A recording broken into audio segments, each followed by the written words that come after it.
Hello and welcome back to PolicyWatch by Policytv. I'm Miberon Omoloju. Now, in a previous episode, we started a very important conversation on the new tax law that took effect this year. Today, we're continuing that conversation, but with a sharper focus. Is this tax reform really a relief for Nigerians and small businesses? Or does it still feel like an extra burden? Now, let's move away from theory and talk about real life. Think of the average Nigerian household. A salary comes in and before the month ends, it's already shared between rent, transport, food, electricity, data, school fees, and even emergencies. In that kind of reality, relief doesn't just mean you pay less tax. Relief means you feel breathing space.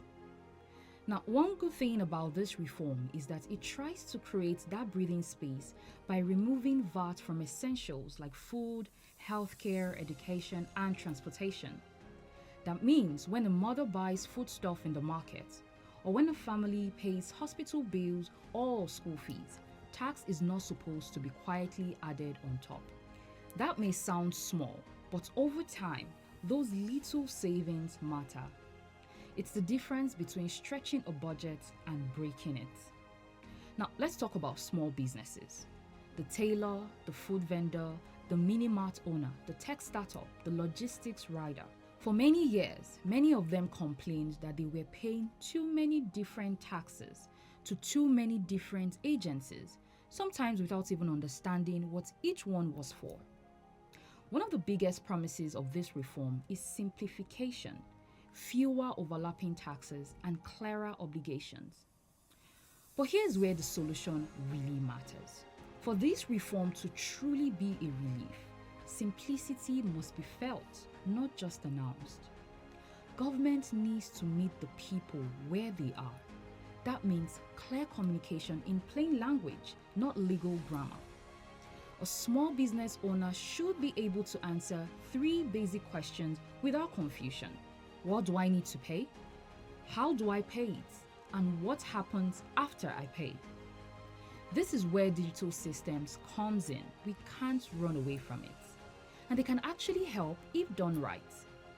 If, for example, a small business owner is able to check his or her tax obligations on their phone, make payments without stress, and receive instant confirmation.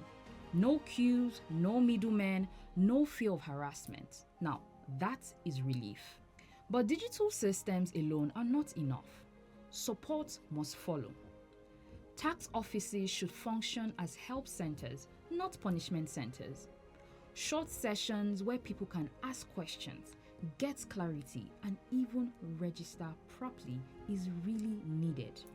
Another major solution lies in predictability. Nigerians don't like sudden surprises, especially financial ones. Clear timelines, clear rates, and no random charges help households and businesses plan better.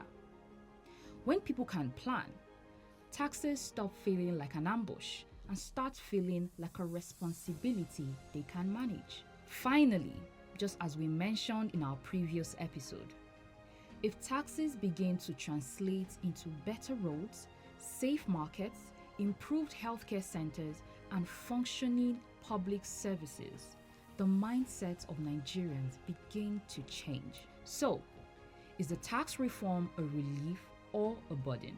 The honest answer is this. The framework has the potential to be a relief, but its success depends entirely on implementation. If government gets these things right, tax stops being something people run away from and becomes something people understand and even accept, not because they love paying tax, but because they can see their tax working.